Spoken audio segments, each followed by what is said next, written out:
Good morning, dear students. I am Dr. Nutan Yadav from Department of English, GCW Hisar. I am again with a presentation that is Integral Yoga by Dr. Shri Aurobindo. As you have already prescribed, this lecture is for MA final year. In final year, in paper Indian Writing in English, we have a book by Shri Aurobindo, that is Savitri. Savitri depicts the stool, the philosophy of Dr. Aurobindo. So, before starting Savitri, it is very essential to know about what is integral yoga according to Aurobindo. Integral yoga is very important for teachers as well as students because teachers are the ultimate being and the responsible society of member of this society, and as they should follow integral yoga, this is very essential to pass this philosophy of Shri Aurobindo to the students of our country so that there is peace, harmony and benefit and for a whole nation. Now, why integral yoga is the need of the time? This is a methodized effort towards self-perfection. It is a realization of secret potential.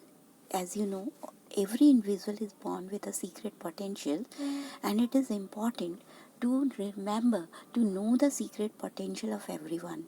So, by following the principle of integral yoga, one can understand the potential, and these potentials can be used for the human individual, leading towards the society, nation, humanity, cosmos, and the transcendent existence. So the potentiality of every individual is very important because it is the beneficial for the society, for nation, for humanities, cosmos, and even after the birth of this human being, that is the next stage, transcendental existence. It is a process of human evolution from the intermediate stage to the superhuman stage.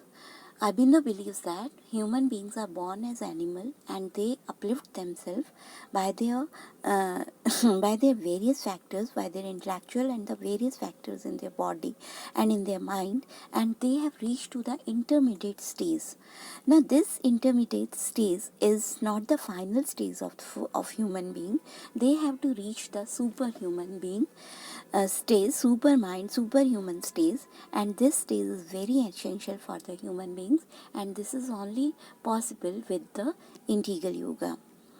It is a natural assisted evolution which can take efforts in one lifetime and rather than many centuries or the many births.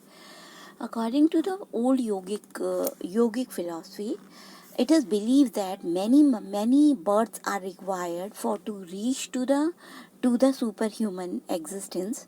But Aurobindo says that by following the integral yoga, one can reach to this evolution in one lifetime rather than the many centuries and many births. Last point is very important. It is the attainment of Shanti, Shakti, Vajna, Sharira, Karma, Brahma, and Siddhi. Siddhi is realization. So this is very important for the human beings to have self-realization, and this path is possible only with the integral yoga according to Dr. Aurobindo. In my next slide, I am showing the picture of Shri Aurobindo, to whom I am talking in this slide. So you should know who is Shri Aurobindo and what type of the looks he has. So have a look at this slide. He is Shri Aurobindo. This picture is taken from Google. So it is very important to know to whom we are talking about. Now, Shri Aurobindo, what type of personality he was? What is he? Shri Aurobindo's personality was multifaceted and the range of his wisdom was astonishing. He was a very great personality and he was a multifaceted personality. He was a revolutionary leader, learned philosopher, a mystic poet, and a consistent spiritual. When he started his life, he was very revolutionary leader. He was a great learned personality. He was a philosopher, and he was a poet as well. Savitri is a poetry and a long poem. It is an epic. And moreover, he was a consistent spiritualist. He is the person who bring out the philosophy of integral yoga, and in this way, this philosophy makes him integral spiritualist. Next is, we remember him as a visionary humanist. The plus point of every individual that he should be a humanist. So Aurobindo can be considered as a humanist who insisted on the perfection of integral personality of every individual as the precondition of making a perfect society.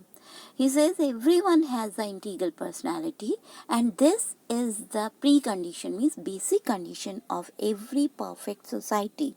So everyone should have an integral personality. Now, what this integral personality, what does he mean by that?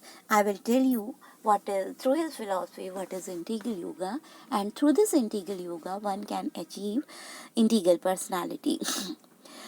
Moreover, he developed a scheme of education to develop the dream of an ideal society. He also prescribed about the education philosophy, education system. He gives various points, various suggestions to the education. So he was a great educationalist also. We adore him as a mystic of mystics. Through his poetry, he conveys the best examples of humanity.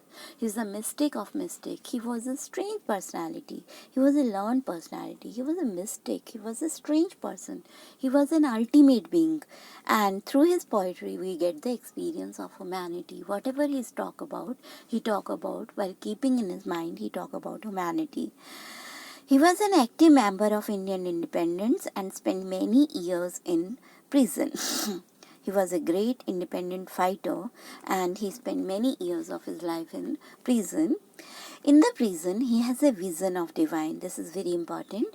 When he was in prison, he used to write poetry. He used to write letters and many philosophical works. And at that time, he has a vision of divine. And what this vision of divine, that the India will get its freedom. It's not a problem. And let himself devote to the spiritual task. So he left the active work of independence for the country, and he merged himself to the spirituality. Okay. He set up an ashram in Pondicherry and devoted himself to the philosophical pursuit and the cultivated towards Purna Yoga. He thought and thought, and he found himself then that philosophical pursuit, that is Purana Yoga, and what we call integral yoga and the yoga of whole being. He studied various forms of yoga to explore the practical significance of these yoga for the well-being of all. Thus, he gained a thorough understanding of human being in totality. He was a person who tried to understand human beings to the total form. So, he tries to understand the human beings in totality. Then what is the sign? He did meditation, and what is the result of this meditation? He brings out in his book and in his philosophy that how one can purify his body and mind to gain divine consciousness usually refers at enlightenment and the liberation. These two words he has very scientifically depicted, which was previously it was loosely termed. What is enlightenment? It was not clear. What was liberation?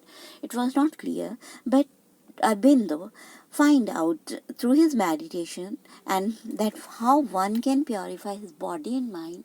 After purifying the body and mind, one is able to achieve enlightenment and the liberation. So this is all about this video. In the next video, I will talk about his yoga philosophy. Thank you very much for the day. Have a nice day ahead. Goodbye to all. I am again on the Shri Aurobindo's philosophy in my next slide. Thank you very much.